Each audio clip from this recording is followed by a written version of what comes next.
Okay, so I'm sorry, guys. I just shot two videos before this, just airing out my frustration. But yeah, I watched the episode again this morning for Little Fires, and my God, this episode was just great. But now I want a season two. Oh my God. Oh man. So if you're new here, this is episode 8 for Little Fires Everywhere, season 1. I don't know where to start. Okay, let's just start off with let's start off with Pearl and Mia. So no, not Mia.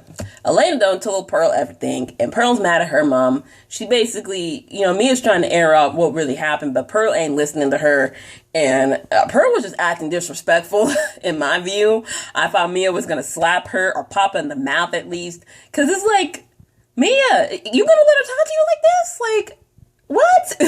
Maybe it's how I grew up, the black household, but no, I don't care if I hurt you. I'm sorry, but you don't get to talk to me like this. No.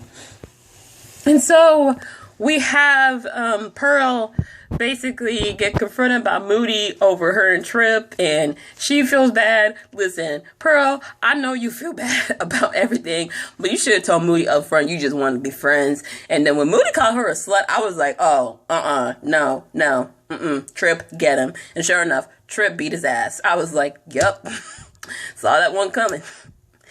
Then Pearl basically comes back, and Mia tells her everything.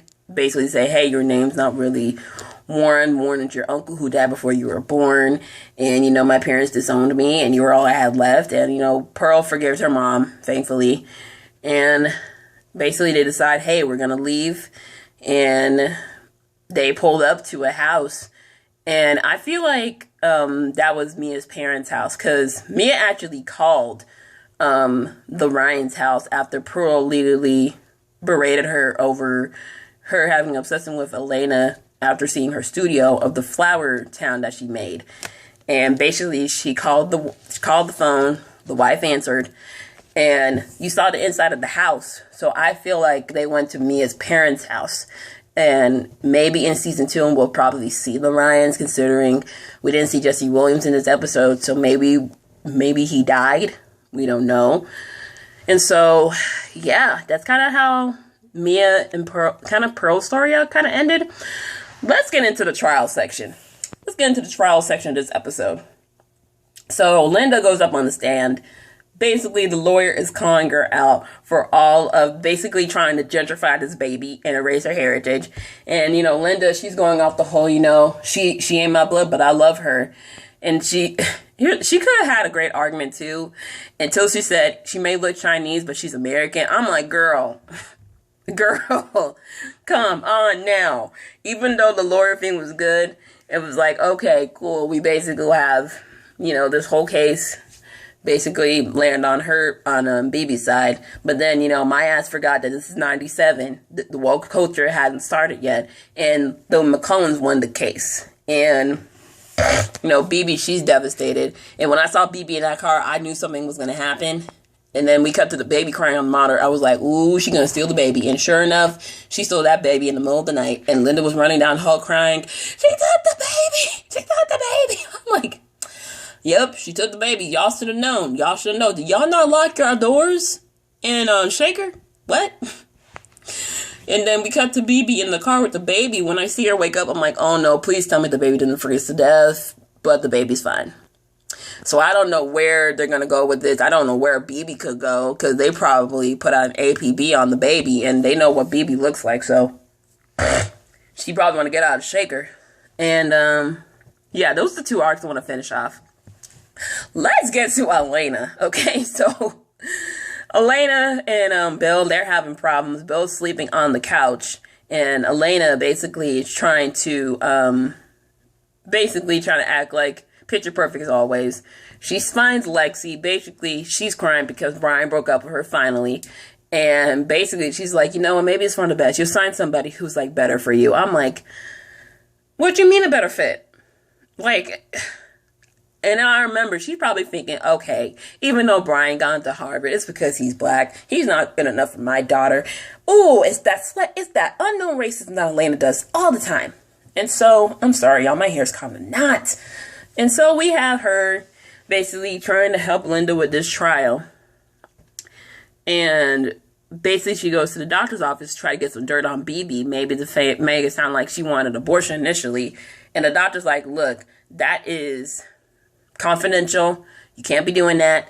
And so she leaves the office. Elena tried to get on her computer, but instead she grabs the file, which is allegedly Pearl's, but it's really Lexi's.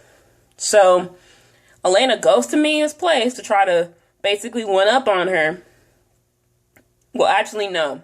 She goes back home, confronts Moody, thinking him and Pearl had a thing, but Moody done told her she's been messing around with Tripp.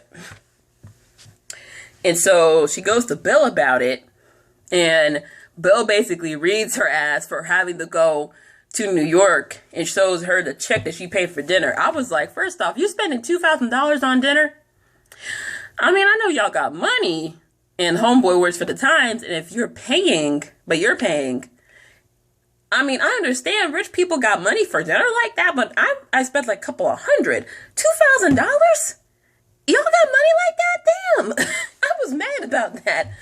So they didn't get into an argument. Basically, she reads Bill blaming him for making her have another baby. And then he's like, oh, so you're blaming Izzy for all of this? And Bill read her for filth. Basically, all the stuff she did to try to be Miss Picture Perfect, offering Mia the duplex, having them work in the house. Elena's the common denominator. I was like, ooh, Bill. And then he went out saying, like, let me get a pacifier for myself. Oh my God, I was waiting for Bill to read her ass. I was so happy. So then she goes to Mia to try to read her. She finds Izzy's slipper on the front door because Izzy was there earlier to basically, talk to Mia. But basically she found her comforting BB, and they have a conversation. And, Izzy was basically wishing that Mia was her mom. And it kind of seems like a little bit crushy, but it's like she wished Mia was the mother that she wished she had in Elena. And it's like, you see, she has someone that actually cares about her. Because Elena don't give a fuck about Izzy. I'm sorry for the language, but Elena don't care about Izzy. And so Elena pulls up, basically saying, basically dogging out Pearl.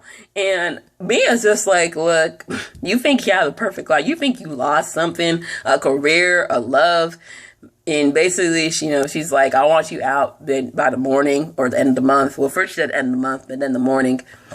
And she's just like, I don't want Pearl to need a house again. I don't want you coming around Izzy anymore. And it's like, I'm talking about Lexi, because if you actually cared and loved your daughter, she wouldn't have put my daughter's name on the papers for the abortion and come stay at my house, crying in my arms, but you off gallivanting New York meeting my parents. I said, read her, Mia. And so Elena goes home, she drinks, and basically she's trying to not panic and trying not to erupt her perfect little box. And it's just, oh, y'all, this scene. So Izzy, she's home. She sees Mia and Pearl leave, the key. They're gone. She gets in hysterics. She grabs all the clothes that she was supposed to leave, that she allegedly left on the porch that Bro brought back. And she tries to light it on fire. And so her brothers and sister stop her. Elena comes in. She's yelling. And she's like, basically yelling at this girl saying, you have a crush on Mia. And then Izzy's like, look, she's a better mom to me than you were. And Elena said that she didn't want her. I was like, you really going to say that out loud to your daughter? Oh my God. I was just as shook as her kids. I'm like, man, you that heartless? And so Izzy leaves. Moody begs her not to go. Lexi's telling her to go apologize. And then she finally admits that she had the abortion. She's like, I'm not perfect, Mom. And then Elena's like, yes, you are. Reese Witherspoon needs another Emmy, man. She needs an Emmy for this role. And then I remind myself she's playing a role. She ain't like this in real life. And then basically the kids are the ones that set the fire. And that's where you get the little fires everywhere. Because they said either the room's on fire. You see the clothes burning, the violin burning from Izzy's room. You see the yell letter from Lexi's room burning. Bill finally pulls up after driving around the car smoking, and the police immediately want to put Izzy as a suspect, but Elena says that it was her. And, basically she goes to Mia's house, basically running to look for her, and it's like, Izzy! And then it's just the flower town covered in snow, and it's the feather from the bird at the beginning of the episode from when they were kids. So now, Izzy has run away. I don't know what's going to happen to her. I pray nothing happens to her because she's just a kid. I don't know if she got some money from, her mom's purse before she left. But, oh, man, Izzy about to grow up real quick. This season finale was so good. I hope there's a season 2. Just so much you can work off of. The aftermath of the fire. What's going to happen to Izzy. What's going to happen to BB. What's going to happen to Mia and Pearl. So... ooh, let me know how you guys feel about this season finale. Did you like it? Do you wish that there's a season 2? We're just putting that into the universe right now. Let's get season 2, okay? Oh, man, that made my mood so much better. Anyway, your girl, peace out. One love. Have a great day. Bye.